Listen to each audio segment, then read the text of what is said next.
চাঙ্গা হচ্ছে ওমানের অর্থনীতি। জ্বালানি তেলের বদলে ওমানের অর্থনীতিতে অন্যান্য খাতের অবদান ক্রমে বাড়ছে। আবার নিউজের প্রতিবেদন অনুযায়ী চলতি বছরের প্রথম প্রান্তিকে দেশটির জিডিপি 0.8% প্রবৃদ্ধি অর্জন করেছে। এর মধ্যে জ্বালানি তেল বহির্ভূত খাতের অবদান অগ্রগণ্য। দেশটির পরিসংখ্যান অফিসের দেওয়া তথ্য অনুযায়ী মার্চে শেষ হওয়া প্রান্তিকের ওমানের অর্থনীতি 1045 কোটি ওমানি রিয়াল বা $2,715 কোটি সম্প্রসারণ হয়েছে। এর মধ্যে জ্বালানি তেলের বহির্ভূত কার্যকলাপের পরিমাণ ছিল 718 কোটি রিয়াল, যা 2023 সালে একই প্রান্তিকের তুলনায় 3.9% বেশি। চলতি বছরে ওমান 1.5% প্রবৃদ্ধির প্রত্যাশা করেছে।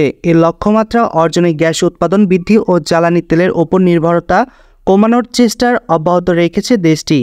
গত জানুয়ারিতে মধ্যপ্রাচ্য দেশটির বিনিয়োগ কর্তৃপক্ষ অর্থনীতিকে চাঙ্গা করতে ফিউচার ফাউন্ড ওমানের পরিকল্পনা ঘোষণা করেন। এর লক্ষ্য হল বিদেশি নিয়োগ আকর্ষণ এবং স্থানীয় ক্ষুদ্র ও মাঝারি আকারের উদ্যোগে বিনিয়োগ বাড়ানো। পরিসংখ্যান অফিসের তথ্য অনুসারে বছরের প্রথম প্রান্তিকের ওমানের অপরিশোধিত জ্বালানি তেলভিত্তিক কার্যক্রমের পরিমাণ ছিল 299 কোটি রিয়াল, যা গত বছরের একই সময়ের তুলনায় 4.4% কম।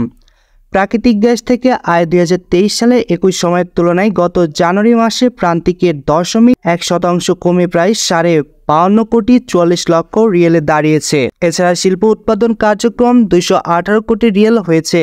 2023 সালে প্রথম প্রান্তিকের এ খাতের জিডিপির অবদান ছিল 191 কোটি রিয়েল। ধন্যবাদ সবাইকে।